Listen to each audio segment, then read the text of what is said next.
What is going on, guys? This is Scott with Never Hedge, and today we are talking about some updates from the Rumble Kong League. I made a couple videos on these guys in the past, and I picked up a couple of these back in end of August, beginning of September, so a couple of months ago.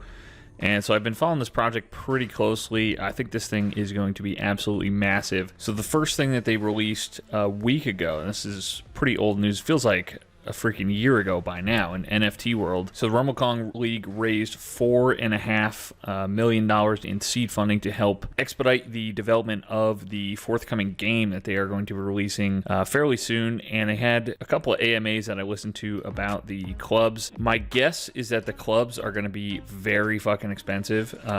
There's only going to be 300 of them, but they are going to have up to 300 members in each club. So that is what makes me think that these are going to be probably around $50,000 to $100,000 for a club, because you're going to be able to split that 300 ways, and the floor price for these is sitting at 3 1/3 Ethereum right now, and these are going to be sold in Dutch auction fashion, which usually means that the prices get pretty high. And the Rumble Kong League released some more pretty incredible news this morning that they're going to be partnering with Steph Curry and Under Armour to create Steph Curry's own NFT shoe collection that, if we scroll up a little bit, that will grant you access to the exclusive Rumble Kong League shoe equivalent of this. So it'll be basically the fairly similar, probably have Curry's logo on there, and this will be an in-game wearable once the game releases. We do not have a release date for the game yet. Let's see if it's updated on their roadmap here. It looks like they updated their website since the last time I took a look at this. Very nice. Okay. So they do have a Kong Invader game on their new website now, which is kind of ridiculous. No information on clubs, though. All I've heard from their last couple of AMAs on Twitter Spaces, is that they're just coming soon, so be on the lookout for that.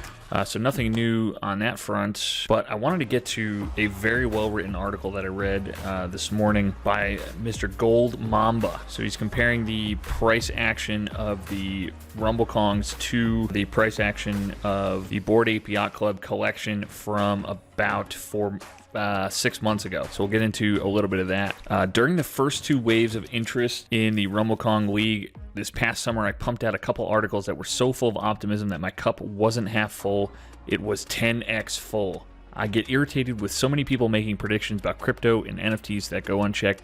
So in an effort to not be that guy, I'm going to review mine here and let you know how I did. The last few weeks for the Rumble Kong League have been nothing short of spectacular. What they've accomplished in just December is the club announcement. We've got multiple NBA superstars sporting the Rumble Kong League swag. They raised $4.5 million in seed funding to accelerate development, and Coinbase will include Rumble Kong League in the first wave of its NFT marketplace. The floor for the Rumble Kong League has risen from 1 ETH to 3.4, and there's been an absolute shit ton of 10 ETH plus sales. This guy right here sold for 33 ETH, and I could definitely see a full-on partnership with the NBA in the future. Here they've timed out their news to kind of coincide with some stuff in the NBA schedule. So September 28th, NBA training camp begins, and Rumble Kong also announced its AAA game studio deal to develop the 3vs3 basketball game. October 19th, the NBA season starts,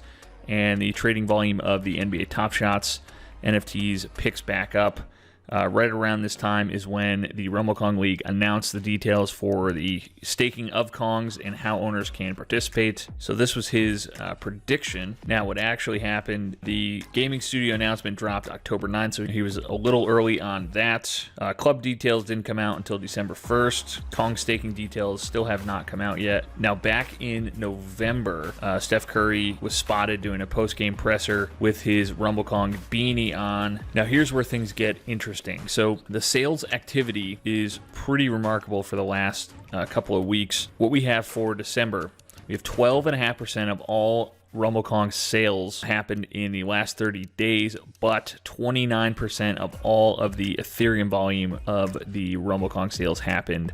So about the same number of total NFTs sold, but at a much higher price. Now, 6 of the top 10 highest sales in the Rumble Kong League history also took place in December. The average sale price grew by 348% between the price peaks from August 5th to December 14th. And this is a look at the average sale price for the Kongs in the last couple of months.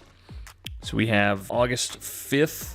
Average sale price was 1.18, September 4th, 2.5, and then from there, we've more than doubled from September to an average sale price of 5.29. And here we have a nice map. So these spikes here are the high sales price for the Rumble Kongs, and this is essentially this is the floor price. So we have a nice steady uptrend. So we've got higher highs and higher lows. Now we're going to do a little bit of a comparison between the Bored Ape price action from a couple of months ago to the Rumble Kong League price action right now.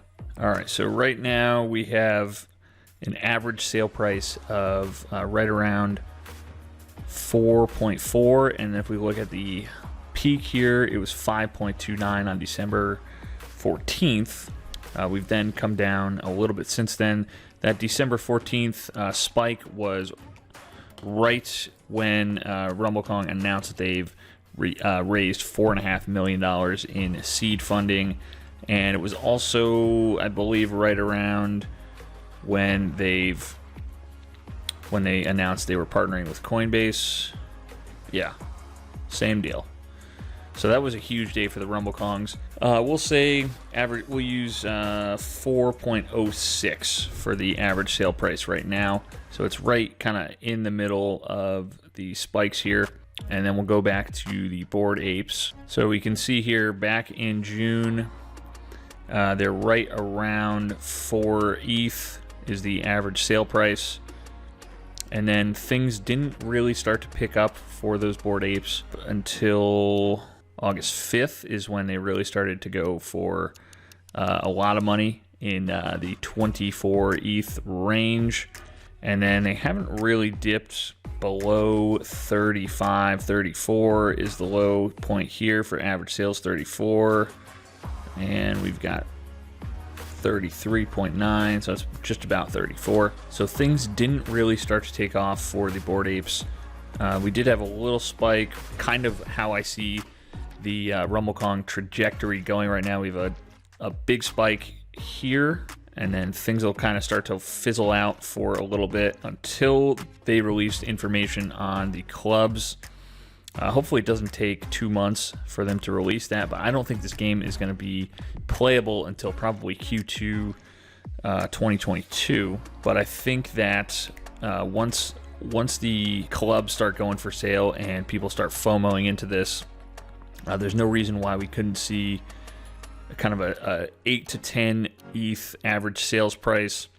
And then once that game launches, we'll probably be in this area right here, right around 18 to 20 Ethereum, if you can hold on for that long. I mean, the floor price on these is going up by about an ETH per month, give or take. I mean, even just from when I bought these in September, it's already more than tripled. So I'm going to keep holding on to these for a while, see if we can sell these for, 15 to 20 ETH each down the road. Anyways, guys, that is just about going to do it for this one. So as always, please make sure you are subscribed to the channel for more updates on the Rumble Kong League. We're going to be doing a lot more on the Rumble Kong League in the coming months. I have a feeling we'll probably do some live streaming of the game once it comes out. So make sure you're subscribed to see that once the game comes out. And I thank you guys so much for watching this far, and I'll see you all in the next video.